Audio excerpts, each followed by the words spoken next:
Oke, kita sapa dulu narasumber kita pada hari ini. Halo kakak, apa kabar? Tinggi, khair, alhamdulillah. Alhamdulillah, Masya Allah. Baik kakak, terima kasih sudah bersedia untuk menjadi narasumber ulun sendiri. Sebelumnya langsung aja kak untuk memperkenalkan diri pian, ini itu siapa nama, lulusan tahun berapa, dan sekarang bekerja di mana. Tiga aja ya. Enggak, lebih ada apa-apa. Ini Jangan nervous. Iya, hai guys, assalamualaikum. Jadi nama saya Syadia. Sekarang lagi bekerja di Universitas Istiqomah Berabai sebagai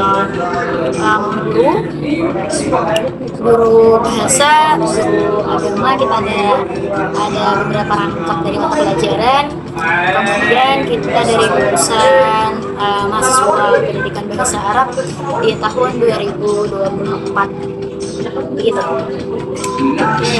terima kasih. Mungkin kak bisa menceritakan nih latar belakang perjalanan karir pian sampai sekarang dari lulus PBA akhirnya bisa bekerja itu kayak.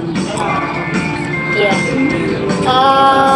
Jujur kita awalnya tertarik di bidang pendidikan. Jadi setelah sidang kita ada tawaran dari salah satu sekolah untuk mengisi apa yang namanya pendidikan guru di sana. Jadi karena ada privilege tersebut dan itu sesuai passion kita di pendidikan, kita masuki. Nah, awalnya memang agak bingung apa yang seharusnya dilakukan di dalam instansi tersebut. Apakah hanya mengajar di dalam bahasa Arab saja sesuai dengan passion kita, atau ada tugas tambahan-tambahan yang lain? Ternyata setelah diberikan beberapa mapel, kita itu ada istilahnya orienting. Jadi orienting ini adalah yang dilakukan oleh kelas. Ketika wali kelas tidak ada atau tidak ada di sekolah, maka orienting yang menggantikan.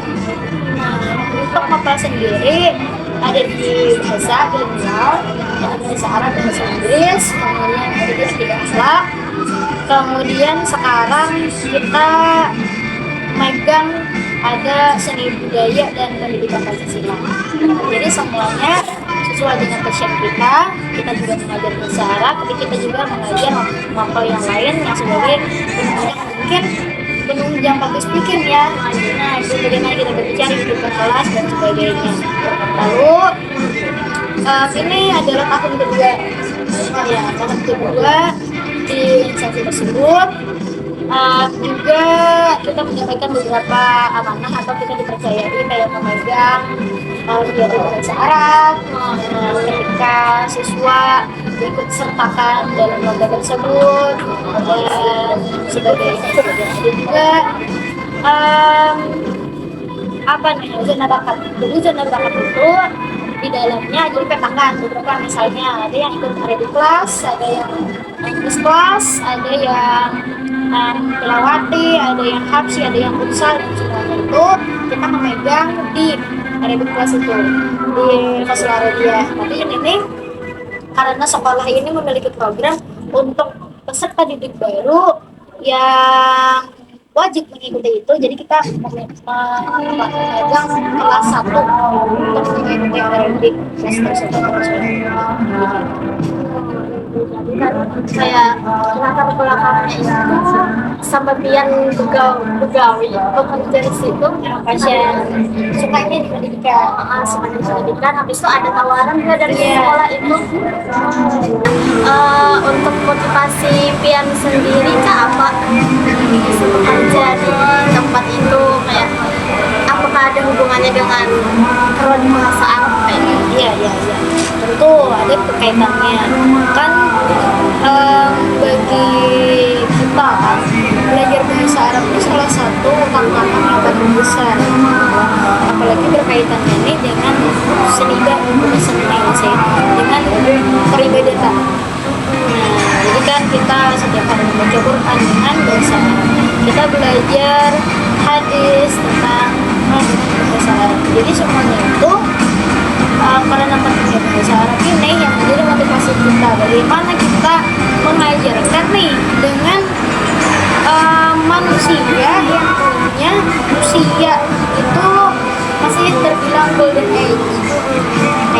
usia dari 6 tahun sampai 12 tahun. Ini kan harus ditekankan nih belajar dasar bahasa Arabnya seperti apa untuk tumbuh kembangnya di kemudian hari atau di umur selanjutnya itu mereka ternyata dengan aku ini belajar bahasa Arab yang sederhana nanti kita mendapatkan konten di luar situ atau literatur yang ada istilah-istilah Arabnya memberikan kehidupan juga.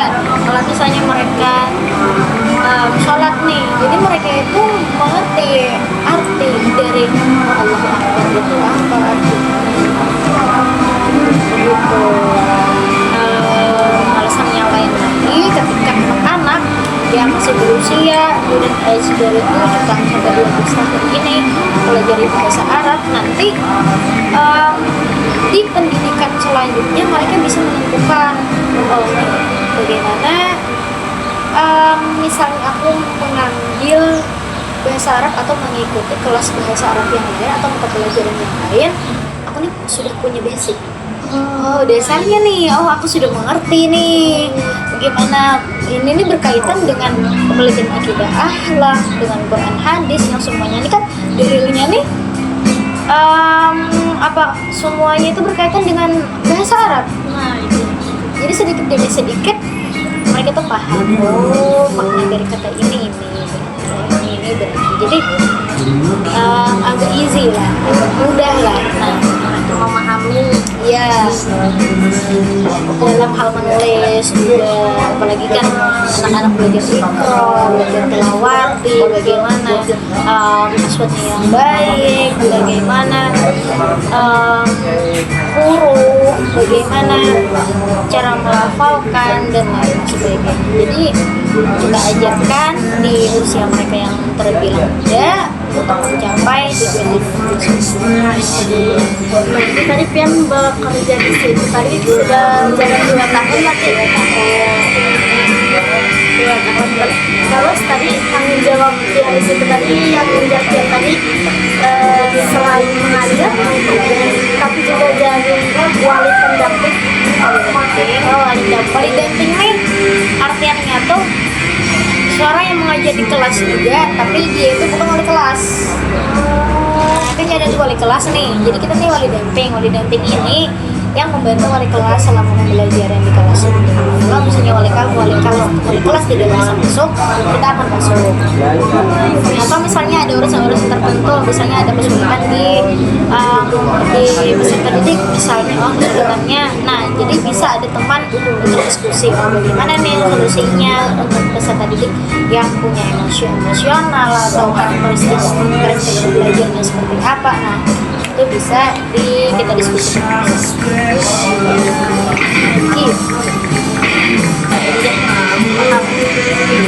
Terus untuk kompetensi atau kemampuan yang bisa digunakan dalam mengajar atau dalam pekerjaan Pian itu yang sudah Pian dapat dari PPA itu cara mengajar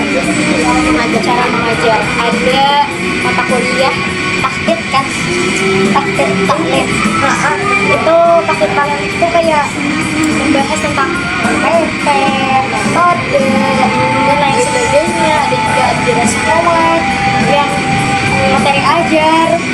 Nah, materi ajar seperti apa? Jadi kemampuan untuk manage semuanya ini kita rangkum semuanya, kita terapkan ke kelas.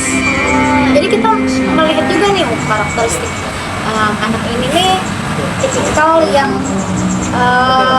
tidak selalu terdistract sesuatu.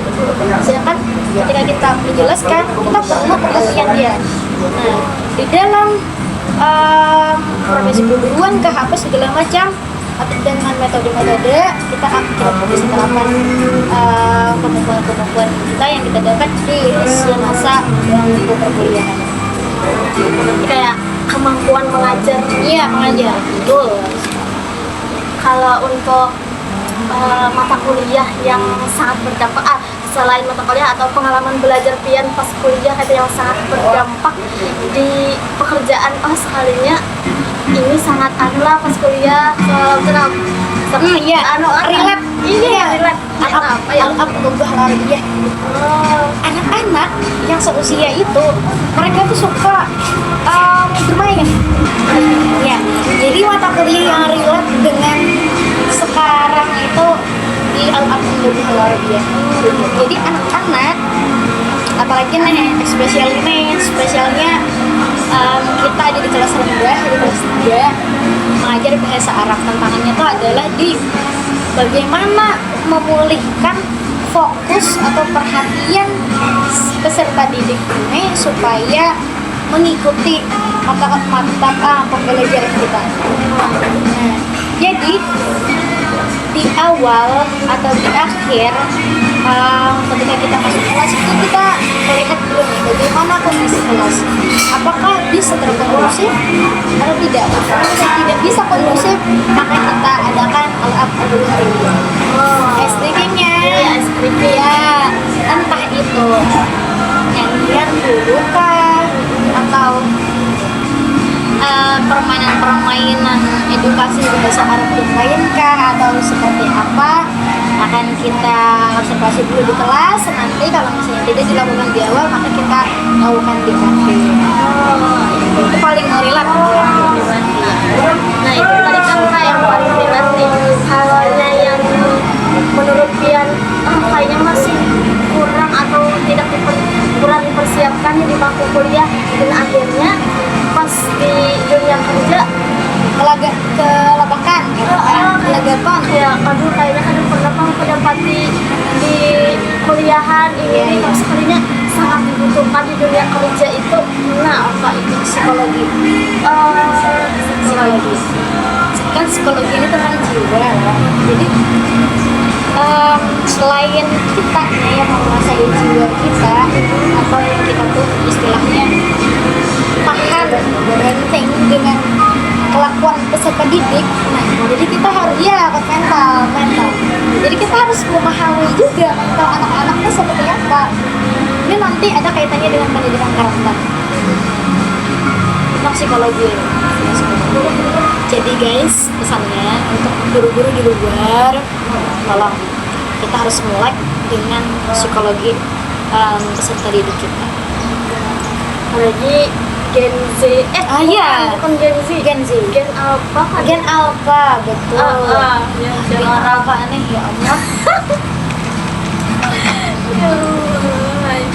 Oke deh, berarti itu tadilah terus untuk apa nih namanya tantangan Pian dalam dunia kerja Pian itu apa dan bagaimana cara Pian mengatasinya, Tantangan Pian rasakan.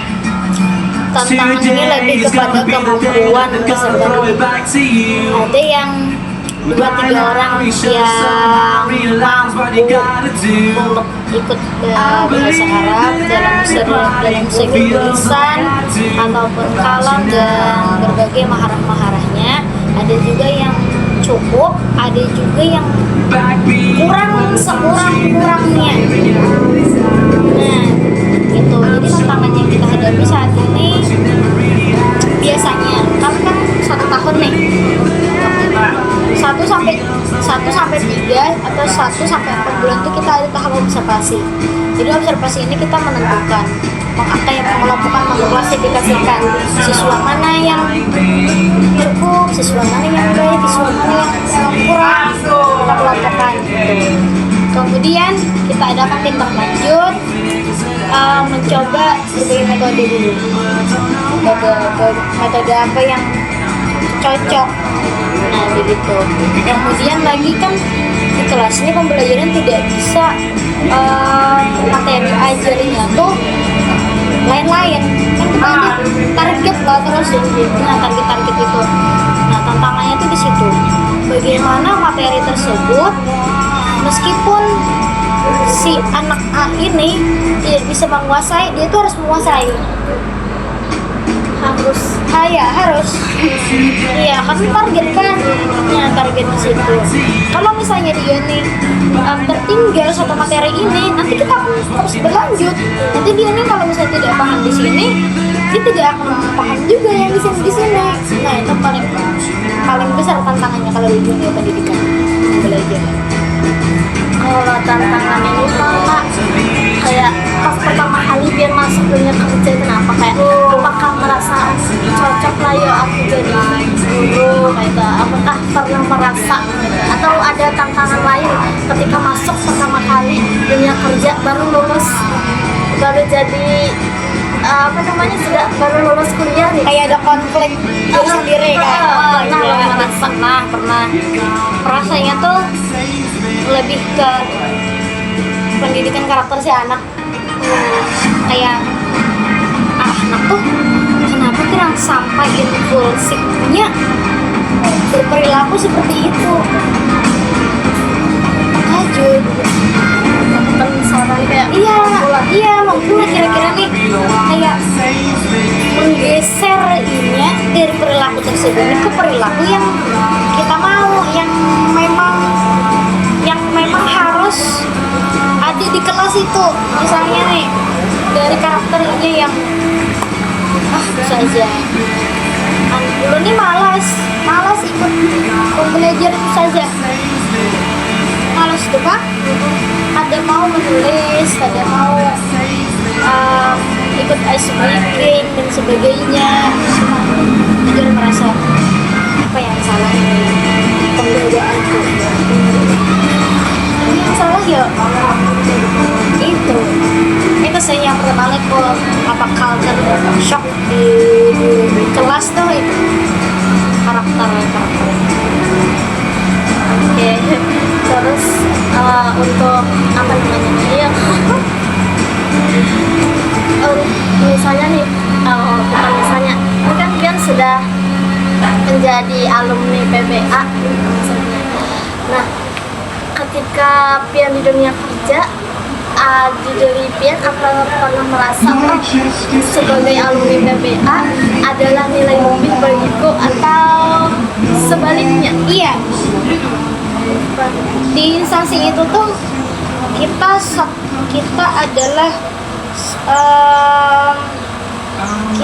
adalah satu-satunya alumni bahasa Arab di situ. Iya, di situ. Jadi kalau misalnya nih ada dari guru-guru yang lain tentang tidak mengerti tentang bahasa Arab kan kita lah kita. Tapi ada waktu-waktu tertentu yang memang kita nih tidak paham apa yang ditanyakan mereka ini, kita tidak paham, tidak bisa menjawab. Nah itu kan merasa minder tuh. Tapi kita selalu menanamkan diri kita karena kita menjunjung tinggi martabat sebagai mahasiswa bahasa Arab. Kalau misalnya orang ada yang bertanya kita tentang bahasa Arab, kita harus berusaha menjawab pertanyaan itu. Gak apa-apa sekarang aku nggak tahu jawabannya sekarang, kita mencari tahu deh. Usaha dulu, ya diusahakan, itu nilai tambah. Lagi kita percaya diri ini. Misal ada nih dapat amanah misalnya, jadi memimpin Olimpiade bahasa Arab misalnya, atau lomba-lomba yang berkaitan dengan bahasa Arab misalnya, kita diamanahkan untuk memimpin itu. Oke. Karena tidak ada lagi guru selain kita yang memang lulusan dari bahasa Arab, siapa lagi? Oke, kita harus menunjuk diri. Itulah tempatnya kita menganukan nilai lebih. Betul, itu menjadi wadah jalan untuk melampiaskan, untuk menuang nilai lebih kita. Kasih kalau lana pensiwana. Kalau bulan kita siapa lagi? Betul. Kalau menurut Pian nih Kak, peluang apa gagasan untuk lulusan PPA ini, peluang kerja apa yang sangat direkomendasikan? Guru bahasa jujur sekarang tuh selain bekerja di instansi, kita juga ada mengambil kayak les, jadi guru les bahasa di luar, jadi guru bahasa tuh guys, apalagi bahasa Arab tuh bagus. Katanya tuh ada aja kayaknya, ada aja entah itu jadi guru pengganti. Itu kalau ngomongnya tuh guru pengganti tuh paling paling besar, karena pas di masa perkuliahan pun kita ngambil jadi guru pengganti bahasa Arab itu, bahasa Arab. Bisa juga kalau misalnya melihat di informasi CPNS kemarin tuh ada yang jadi penerjemah bahasa Arab. Nah, jadi karena guru ahli bahasa Arab sudah penuh, kita bisa ke sana jadi penerjemah, jadi mana-mana. Kalau misalnya kita nih bisa betul-betul lihai kan ya, nah kayak bahasa kita bisa dibawa, nah itu jadi petugas haji kah, atau jadi translator kah, tour guide kah, bisa juga jadi ini membantu teman yang latar belakang sebelumnya tuh bukan dari pondok bilingual atau yang memang belajar bahasa Arab yang betul-betul masuk ke perkuliahan. Habis itu kita sudah lulus nih umpamanya, karena kita ini sudah punya ilmu bahasa Arab nih, habis itu membantu dia menyelesaikan tugas akhirnya. Nah jadi kita bisa nih kayaknya kosakatanya nih kurang deh, ini kurang deh, palingnya harus diperbaiki seperti ini deh. Kalau yang sendiri Kak, pernah Kak mencoba untuk studi lagi atau mengambil sertifikasi kayak itu untuk menunjang ya? Iya, pernah terpikir, tapi sekarang kayaknya belum kelihatan deh ininya deh, belum kelihatan, iya kelihatan hilalnya. Tapi kalau aku mau banget, malahan pernah kepikiran kayaknya mau S2. Kayaknya mau S2, tapi belum. Mau gak? Banget lah. Kalau kayak sertifikasi itu Kak? Sertifikasi PNS, oh juga semuanya mau, udah kepikiran, tapi belum, langkah kita belum sampai di sana. Mengalir aja, sampai aja waktunya. Ya, tapi sekarang tuh harus diasah memang kemampuan. Tuh, literatur bahasa Arab pasti jangan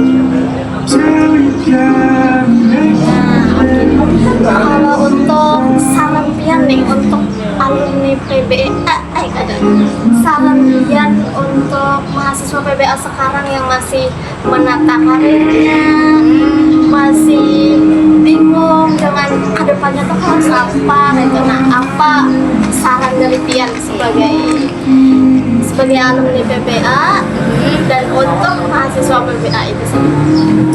gini kan, masing-masing manusia itu punya target. Kalau misalnya targetnya memang di pendidikan, maka di bangku kuliah harus betul-betul kayak tahdid, kayak mawat, kayak kayak semua berapa sih? Betul-betul harus didalami, harus betul-betul didalami. Nanti oke lah kita di bangku perkuliahan udah ke teori. Nanti setelah sudah lulus kita bisa terjun ke dunia pendidikan. Kalau misalnya di dunia pendidikan, semua teori-teori ini nih akan terpakai semua. Tapi memang ada beberapa kontradiksi yang tidak sesuai dengan teori yang kita dapat. Maka tetap harus melek terhadap tokoh luar. Jangan malas membaca, jangan malas berrelasi, jangan malas bertemu orang banyak, jangan malas menyelesaikan tugas apa yang sekarang yang harus diselesaikan. Gitu. Karena rezeki kada tidak ada yang tahu loh, tidak ada yang disangka-sangka. Iya. Semuanya tuh secara tiba-tiba. Iya. Ada beberapa teman mulut tuh yang apa ya, yang mungkin tidak langsung mendapatkan pekerjaan apa yang sesuai dengan keinginan. Tapi yang paling salibnya tuh seberapapun jaraknya, seberapapun jauhnya penantian, mereka tuh tetap mengasih kemampuan. Entah itu jadi guru bimbel, kan di bimbel ini termasuk pendidikan juga loh. Nah, apa yang kita dapatkan di bangku perkuliahan tentang penyusunan RPP, tentang karakteristik dan apa segala macam itu terpakai juga, meskipun bidangnya itu tidak selalu bahasa Arab. Sedangnya bidang pengajaran. Betul. Meskipun nih misal hanya mengajar di TPA, tetap kita tuh apa ya? Tetap kita tuh memegang apa yang kita dapat di bangku perkuliahan. Misalnya kan kita kan tahu nih cara menghafal surat pendek di apa kan ada metode langsung, metode syarat, terus tuh apa lagi demonstrasi atau gramatika terjemah. Nah, itu semuanya tuh iya terpakai guna meskipun tidak selalu bahasa Arab. Misal nih Alimah jadi guru matematika, misal metodenya yang didapat perkuliahan, misalnya metode langsung, metode mengingat,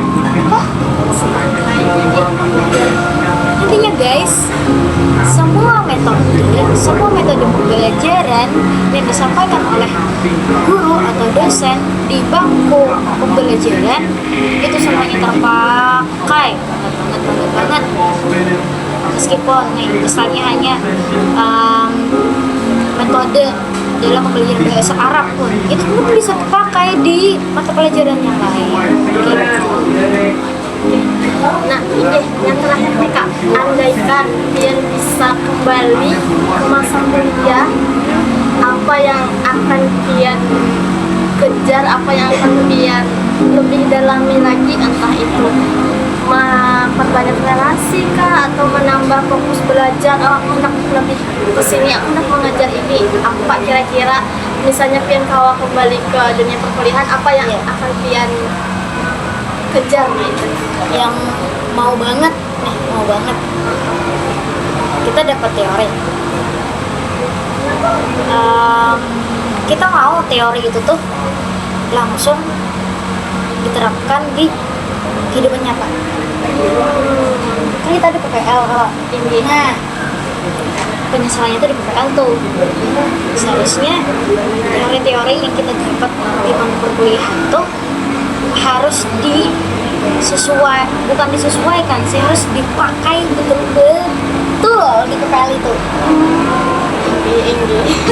Iya, karena kalau misalnya kita nih mendapat satu case misalnya, nah kita ini sudah tahu nih ilmunya nih di belakang ini kita tuh harus seperti apa, tapi kita menggunakan itu, kita tidak menghiraukan itu.